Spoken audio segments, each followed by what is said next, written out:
Hi everyone, how's everyone doing today? Tonight for supper I am making some chicken and I thought I'd make some homemade stuffing to go with it. So I am making a crockpot stuffing today. It's super simple and super tasty. This is the recipe I used last Thanksgiving, in fact, for our stuffing, and my family even commented several times how well they liked the stuffing.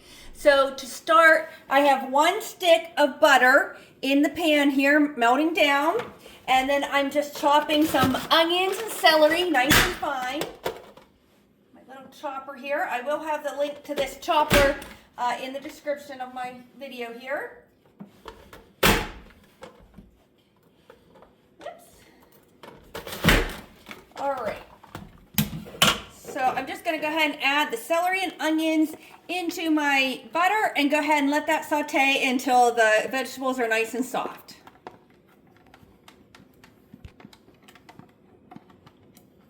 So as we're cooking our onions and celery in the butter, we're going to go ahead and get the bread ready for our stuffing. So in a bowl here, I have about a loaf of bread all cubed up. Now, I've told you before, but what I always do is if we have a little bit of bread left over or a bun or a sub roll or something that we're not using, I'll throw that in the freezer. And then anytime I want to make stuffing or stuffing balls, I pull that out of the freezer. So if we're having hamburgers one night and then we have a couple buns that just no one seems to be using after a few days, I'll throw them in the freezer. Or if we have a loaf of bread and the last crust piece no one's eating, I'll throw it in the freezer. So don't throw those out. Just throw them in the freezer and then pull them all out when you get a bunch saved up and make stuffing with them. So this is, the recipe would call for about a loaf of bread. I just guessed what a loaf of bread was because I had a lot of rolls and stuff in here.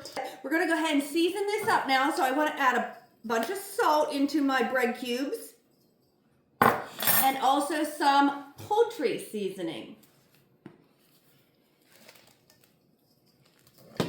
That. So go ahead and stir it. Now, anytime you make homemade stuffing, you can use a variety of breads like pumpernickel bread, rye, wheat. That tastes great in this recipe as well. Several years ago, my nephew was getting married and I told him I would make spinach dip and a bread bowl and a great big tray of bread cubes for his wedding. And after the wedding, there was a lot of the bread cubes left over. And so my sister-in-law just took them home and froze them. And then she made stuffing with them. And it was some of the best stuffing I've ever had. And it had a little bit of the pumpernickel and Italian and rye in it. So don't feel like you just can only use the white for this. You can use any variety. But we're just going to go ahead and stir that poultry seasoning and salt in there a little bit. And now we're just going to set that aside. Here I have those sauteed onions and celery in our butter. We're going to add a little bit of extra things to that now. So I want probably about a cup of chicken broth. And you know, stuffing's not one of those things you really have to measure. You just kind of eyeball it and then taste it and see how it tastes. All right, and then I want, for about the amount I'm doing, probably about close to a cup of milk, maybe a little less than a cup of milk. And you can easily double this recipe as well. When I make it for, Thanksgiving or big gatherings, I obviously double it. And then I want 1 egg for this amount, a slightly beaten egg. So I'll just go ahead and give that a little mix. And put it in here with our butter and milk and chicken broth. Gotta stir that together some.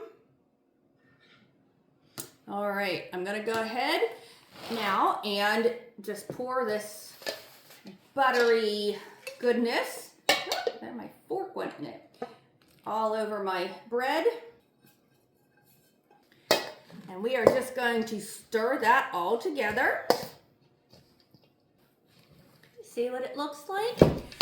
Now I just have my crock pot here. I'm gonna go ahead and spray it.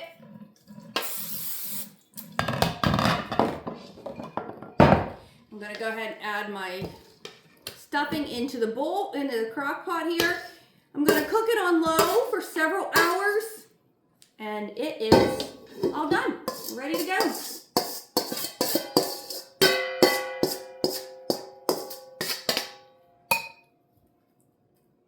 All right, so we're just gonna go ahead and put this in the crock pot now and let it cook for several hours.